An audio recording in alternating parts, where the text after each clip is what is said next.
এই সেই বনগাঁর মঙ্গলগঞ্জের বিখ্যাত বা কুখ্যাত নীলকুঠি, কাটা সাহেবের কুঠি নামে আরও বেশি পরিচিত। নীল ব্যবসার সময় এখানকার তৎকালীন মহারাজা মঙ্গলচন্দ্র এই কুঠি নির্মাণ করেছিলেন এটা বলা হয়। আর এই কুঠিটি ছিল নীল রং তৈরি করার একটা কেন্দ্র। এই নীলকুঠির নাম কাটা সাহেবের কুঠি শুনে অবাক হয়ে গেছিলাম।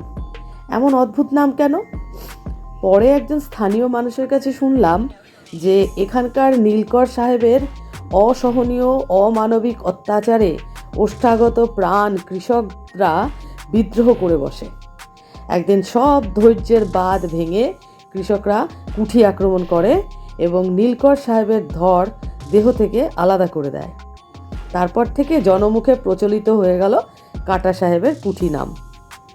বাড়িটা ঘুরে ফিরে দেখছিলাম আর ভাবছিলাম যে নিজেদের সভ্য জাতি বলে বড়াই করা এই ঔপনিবেশিক যাত্রা কতটা পরিমাণে বর্বর আর অসভ্য ছিল সেসব তো আমরা জানি।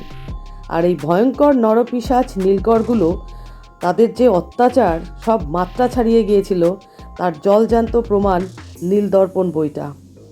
দোতলায় উঠলাম ভাঙাচোরা সিঁড়ি বেয়ে। দোতলার অবস্থা নিদারুণ, শুধু লোহার বিমগুলোই রয়েছে। পেছনে দেখো কত বড় গভীর জঙ্গল, অধিকাংশ ছাদই ভাঙা। 3 তলার ছাদটা একজন তৈরি করে দিয়েছেন শুনলাম। খাল হলো সবচাইতে বড় কিলার।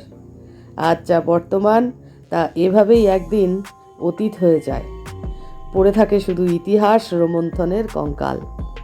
তো সাথে তো আমার পিস্তত দিদিও গেছিলো, ও এলো অনেক রকমভাবে হাঁচর পাচর করতে করতে। আর এই নীলকুঠির সামনে একটা বড় মাঠ, আর এখানে বাচ্চাদের একটা স্কুল রয়েছে। সেই স্কুলে ছোট ছোট ছেলে মেয়েগুলো যাচ্ছে পড়তে। আর এই দিকটায় দেখো কাটা সাহেবের কুঠির ঠিক অপোজিটেই রয়েছে ইছামতি নদী, আর তার অপর দিকেই রয়েছে সেই বিখ্যাত পারমাদান জঙ্গল। তো আমরা আরেকটু পরেই যাব এই নৌকোগুলো করে। তার আগে নীলকুঠিটা দেখলাম ঘুরে ফিরে, ভালোই লাগলো। তো আপাতত এই অবধি আজকের জন্য রাখছি। টাটা।